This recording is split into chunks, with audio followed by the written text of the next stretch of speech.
What is up, guys? Welcome back to the channel. We are back. Kind of, maybe. we we'll see, but hopefully I can start making some videos again.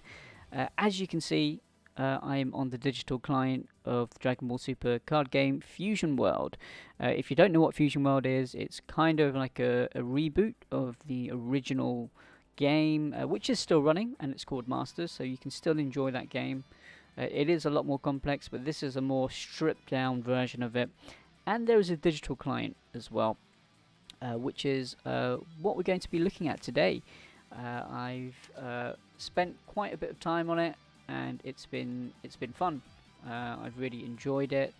It looks really great, as you can see. If you just look at the card art and the shimmer.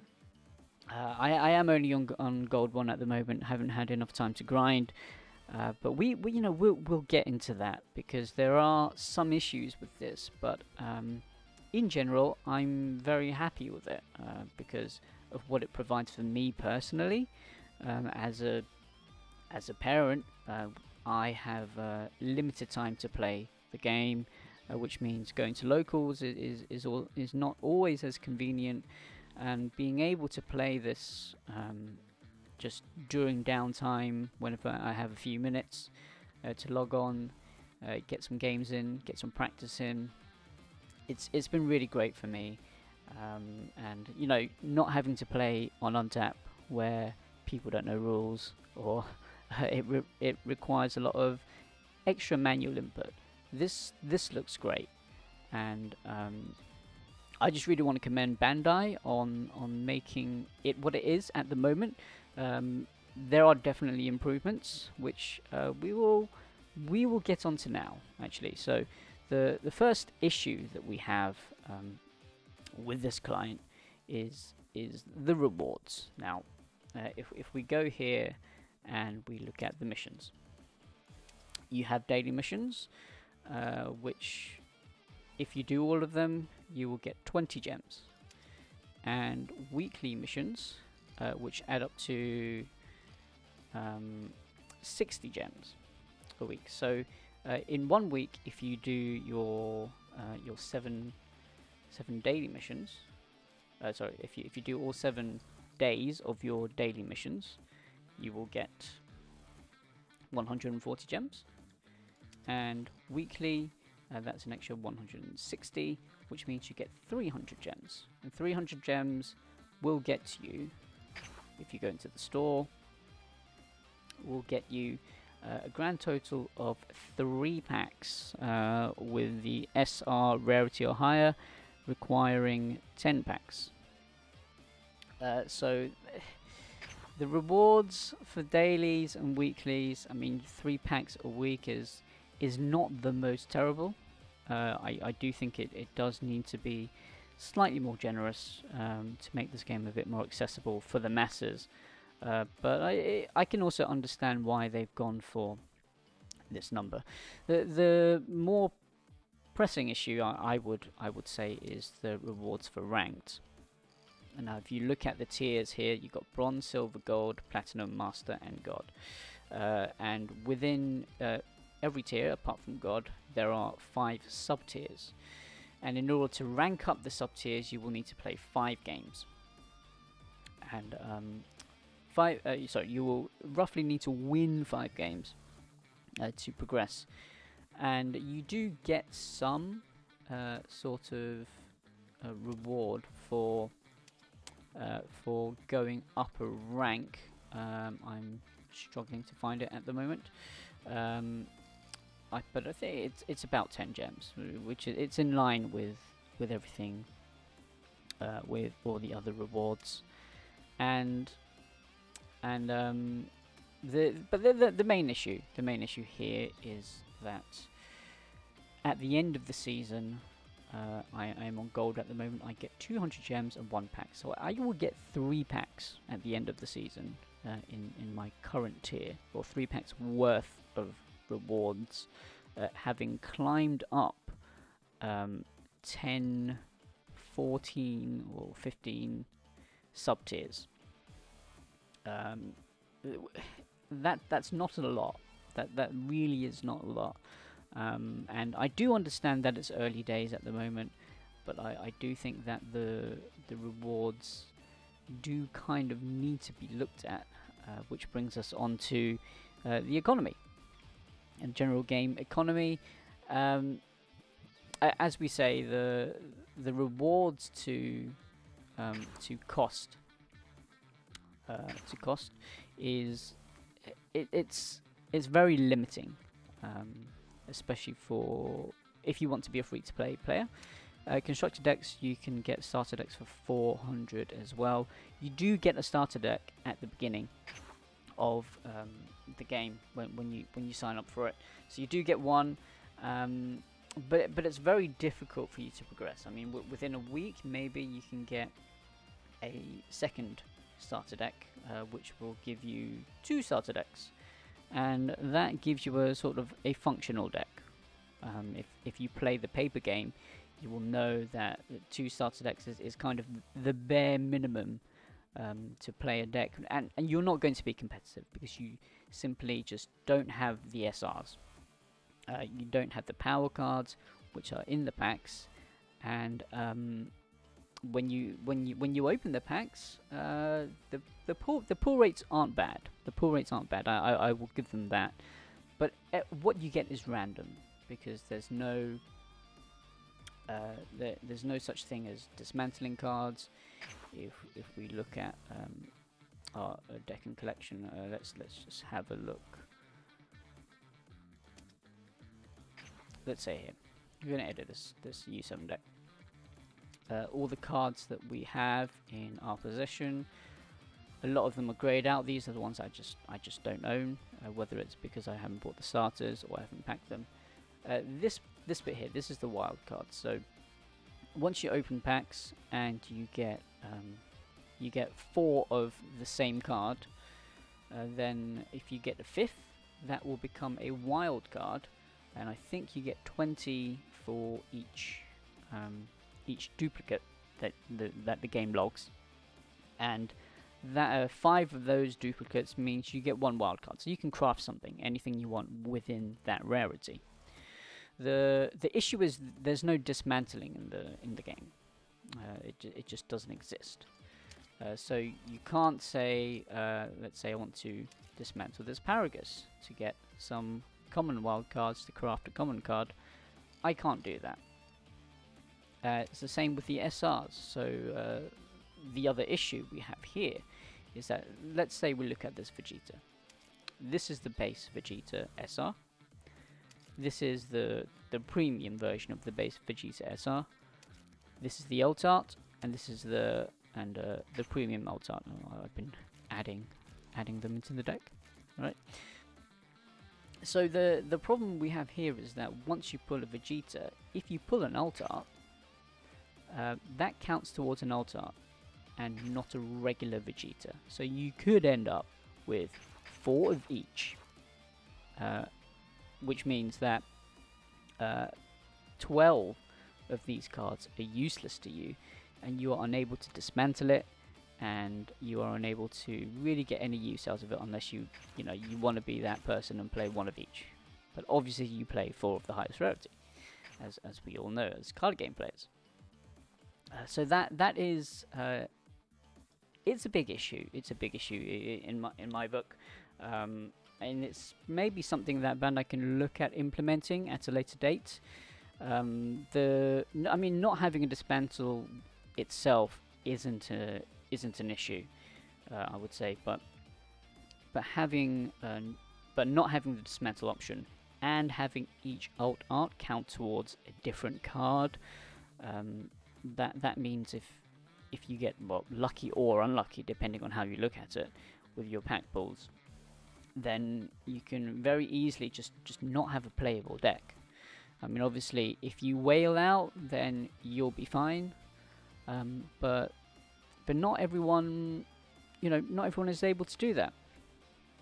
Not everyone is able to spend loads of money and drop loads of money onto the game. And I would actually say that this game is not very free to play friendly, but I would also say that it doesn't need to be free-to-play friendly. I don't think that a free-to-play player should be competitive in the early stages of a game, when there is an option to buy cards. I mean, the game is still free. You can play free matches. You don't have to go into ranked. You do get things like, as I said, within the week you will have 2 starter decks, and you can actually have a lot of fun with the game, and it is free. It hasn't cost you anything. Now, if you want to be competitive, you can either buy gems, which there is an issue with that as well, but probably not for this video, and you can buy packs, or you can, if you have the physical packs, you can use the codes within those physical packs to get the same type of product. So if from one pack you get a pack, from a starter deck you get a starter deck, and you can input those codes into the game to get your cards. So if you treat this game as something which is a companion to the paper game, I think you will be absolutely fine with this. But if you're just looking to play digital and want to be free to play, it is free. It can be frustrating, but at the end of the day, it is free for you to play. You don't have to play ranked, you don't have to be competitive. You do get free games, and yeah, you can have a lot of fun, and it looks really great as well. But this does lead us onto the final point, which is that the matchmaking is an issue. Now, as you can see from the game I have in the background, I got matched against a level 5 player in this game, and I'm showing you the replay because, hey, it makes me look good, right? But also, it's an issue because this is a ranked game. This isn't a free game. You know, this is ranked, and having, if you're the level 5 player and you get ranked matched against a level 58 player who is 20 sub tiers ahead of you, and if you're just rocking 2 starter decks, then it's not going to be a fun experience for you. And it's also not a great experience for the player who is higher as well, because they don't get to play maybe a more competitive game. And sure, they get ranking points, but if you want to practice, then it's not great. It's not great.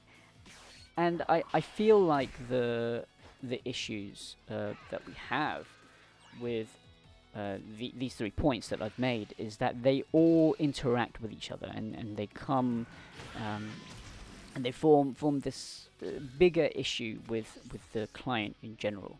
Now, your rewards aren't great, and you can't progress quickly enough without spending money, and you can't progress anyway because you're being match made against players who have full decks and have a lot more experience than you, and that can become a very frustrating experience for newer players or free-to-play players. And hopefully, these things will, I think they will start to fix themselves with it when the game is released for a longer period of time, when there are more sets brought out, because that will definitely help the pack economy as well in terms of the codes, and as you play the game, as you accumulate gems, you can hopefully get some packs and get the right cards, which, as I said, it is difficult because once you have 2 starter decks of one color, you're kind of locked into that color, and you need to pull packs to be able to play. So I think that definitely the economy will need to get looked at. Maybe we have dismantling, so that players can target the cards that they need for their decks. And the main thing is the matchmaking. For me, the main issue is the matchmaking, because that sort of amplifies the issues with the rewards issue and the economy issues that we have. So that definitely will need to get looked at, because currently you're not you're not match made against people who are of the same level or the same rank. I don't know how it's done. Maybe it's done by geographically. I don't know. I don't know how. I don't know what the algorithm is, but it definitely isn't working at the moment, and it is a shame. But as I said, I'm enjoying it a lot personally. Of course, there are criticisms, but I'm really enjoying it. And if you can enjoy it and you get to play for free, then yeah, I mean, I don't see, I don't think any of these issues, any of these criticisms, really um, is a deal breaker, because at the end of the day, the game is free, the game is great. Check it out if you haven't checked it out already. Give it a try. You can't lose anything because it is free, as I said. So hopefully the issues will resolve themselves. I am confident once there is a restock of the products in the paper game, there will be a lot of these booster codes out there. So for players who want to play the paper game and play the digital client, they are able to do so. It's just that at the moment, because of the stock issues, because of various issues with the client, such as the matchmaking, not everyone is having a great experience. But I think it's only been out for a few weeks, a couple of weeks, I think. So there will be teething issues, and we just hope that Bandai will be able to look at this and continue to support this, because it's a lot of fun, and I just really encourage all of you to give it a try. So that's it. That's my review. I think the game is fantastic as a companion to the paper game. So the digital client is as a companion to the paper game. As free to play, not so great, but you can still have a lot of fun with it. So give it a shot, and hopefully we'll see you in game at some point. Let me know what your thoughts are. Leave your comments below whether whether you think the criticisms are valid, whether you have your own views on them, and also whether you're having a good time. Because at the end of the day, if a game is technically rubbish but you still have a great time, then you're still having a good time, and that's what's important. So thank you for watching, guys. Hopefully we'll be able to do a lot more content in the future, and I will leave you with the rest of this replay of me playing against a low-level player. It's not indicative of skill, of course, but yeah, just enjoy the rest of the replay and have a great day, guys. We'll see you guys next time.